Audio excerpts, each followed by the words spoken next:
Hello, this is Mike, NoStressMike.com. Yesterday, like I said, I live in Guatemala. Yesterday, I ran over to Mexico to do some shopping, and it's normally I do all my trips by myself. This time I went with a friend, and he's got money. And that's really what I want to talk about. It's funny because here you have the rich and you have the poor. There's nothing in the middle. And I'm talking about poor. They make about $200 or $300 a month, and that's probably 85–90% of the population. And now I know you're thinking, oh, that's terrible, and but one thing you see now where we're at, we're up in the mountains. And all of this, we stay usually. Now it's been a little chilly, but normally we stay between 65 and 75 high all year round. And even at the 65, when you get out in the sun, like right now, it's probably about 68, probably something like that. But you get out here in the sun, it's pretty warm.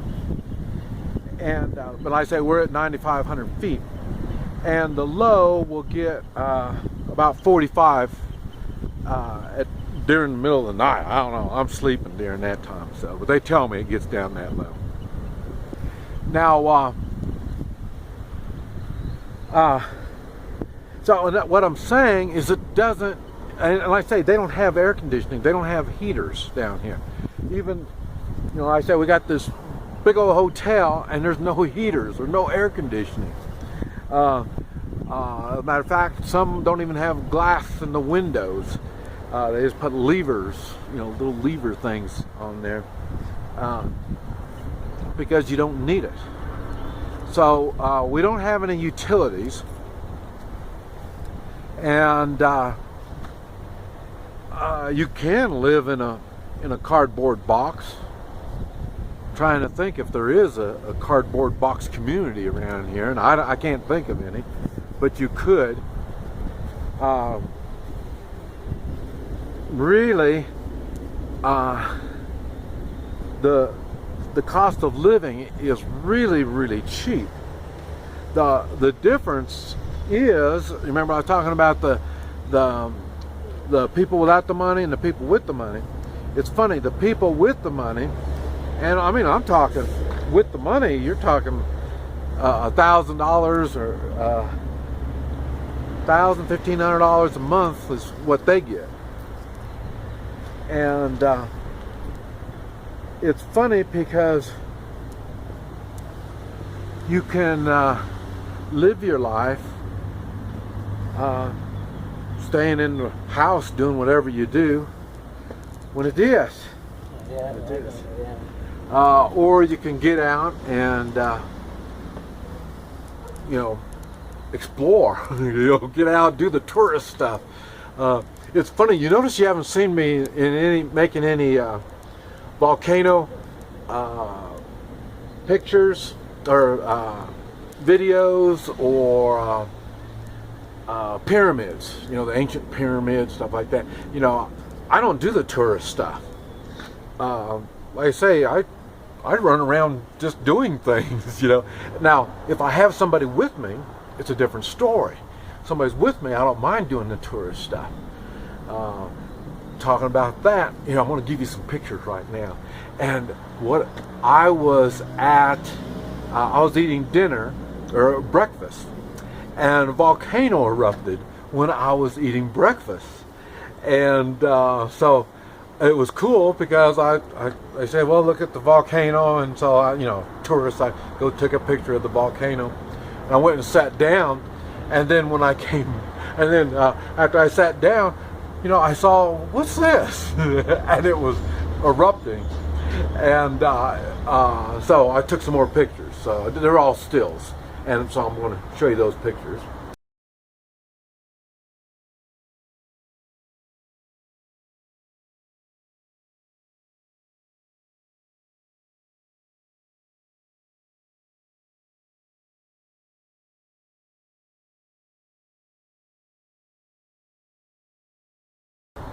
But what I'm saying, and it's the same thing, I was eating dinner or eating breakfast at this place, and the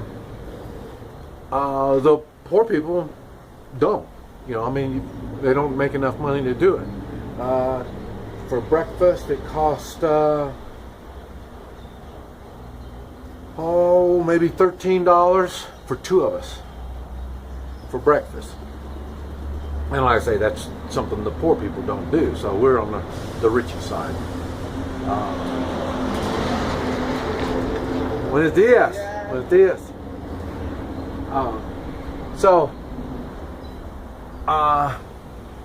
And forgot what I was talking about. What it is, you can live a pretty neat life, providing you got health, and you learn what's going on, how to get around, how to do things and stuff like that. And now the tourists, they can go and they can do their tourist things. You have somebody going around in a group and stuff like that. Well, I say I don't even stand in line, so there's no way I want to get in a group. And but I say and it was funny because the guy I was with had, yes, lots of money, and but it's funny, the money itself doesn't really mean that much down here. I know it's hard. It's hard for people to understand money. And it's hard for people to understand gold and silver that I talk about. And even the guy with the money he still tries to understand how I can do the stuff I do and live the way I do when I don't have near the money that he does. And I do a whole lot more than what he does. And so he's having a hard time trying to figure that out. He was with me when we went down to Mexico, and I told you, and I told him about the time that I went, and I had $300, $100 in Guatemala money, $100 in pesos, and $100 in US. And I went on a 10-day trip back to the United States, and he couldn't figure out how I did that. So we went to Mexico, we crossed the border, and I said, I need to go see a friend. He was sick, and I wanted to go see him, but I didn't think he was home. I wanted to go by and see his family. And then I ended up doing, 6 or 8 people. So in my hoi chi, doing my work. And then he could understand, and he could speak Spanish. And say, I can't even speak Spanish. I can't even talk to these people. And so then he's over here talking to them, and they're over there telling him stories about how I'd come down there and I'd do all this stuff on the motorcycle with Zena. And sometimes I'd come down with my wife Anna, and like I say, every place I go, we're having fun. And I went to, and then they were telling me a story about when I went to Cancun on the motorcycle and almost died from heat stroke. It was really a tough ride. And this guy, I've rode with him before on the motorcycle as a travel companion. So he knows I do things. He just doesn't know how I'm capable of doing all this stuff with a limited income. And but then at the same time,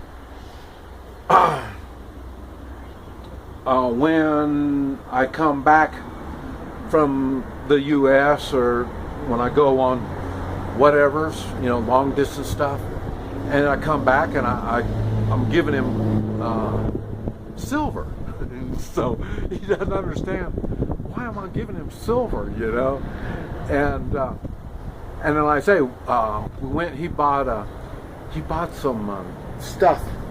Oh, I don't know, some kind of stuff, and he paid $300 for this stuff, and U.S. dollars in Mexico, and then I turn around and I gave the copper coins. Remember the copper coins I talk about?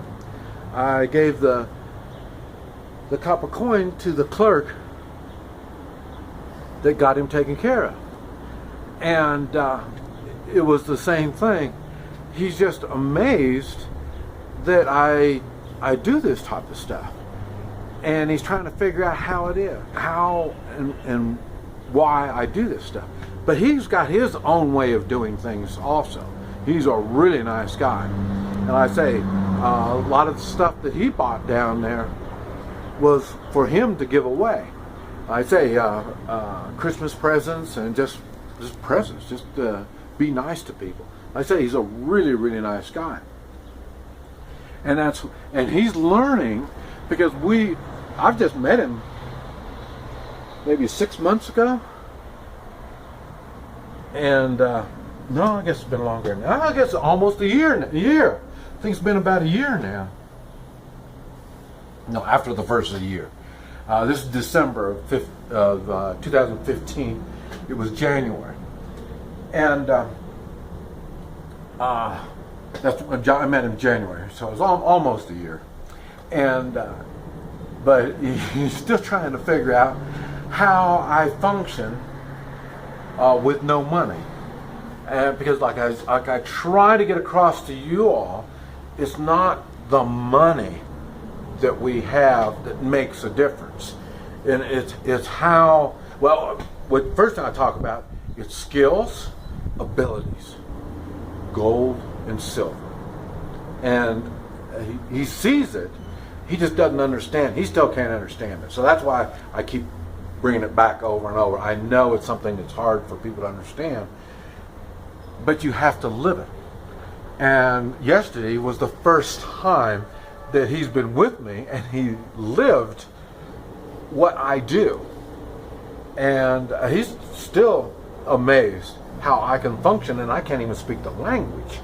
And like I say, we know the same people. Now we've been talking, we've been around each other a little bit more, and now we find out we know the same people. And who are these people? They're good people. That's it. They're this good. Some got money, some don't. The money isn't the factor. You have to have the proper attitude. Now, he does. He just happens to have a lot of money. I do. I don't have near the money. And we know people that don't have any money. You know, and so money has nothing to do with this. But it is a lifestyle that you have to watch out for, because, like I say, there is the corruption. Like I say, in Guatemala, everything is the same as the United States. It's just more obvious.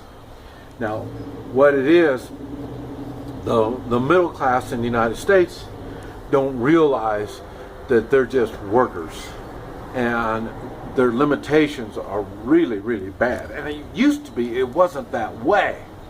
I say I'm 66 years old. I can remember when the middle class was a good thing to belong to. And now, like I say, in the United States, they're getting more and more like it is down here, the upper and the lower class. I mean, half the population is getting food stamps or some kind of assistance, either medical or whatever, from the government. So that tells you, you know, they must be part of the the bottom, and then the top is turning into 10%. That's what they're turning into.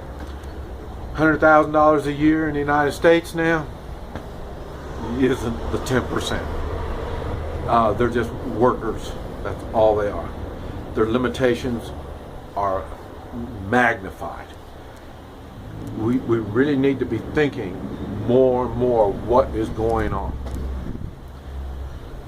Anyway, this Mike, NoStressMike.com.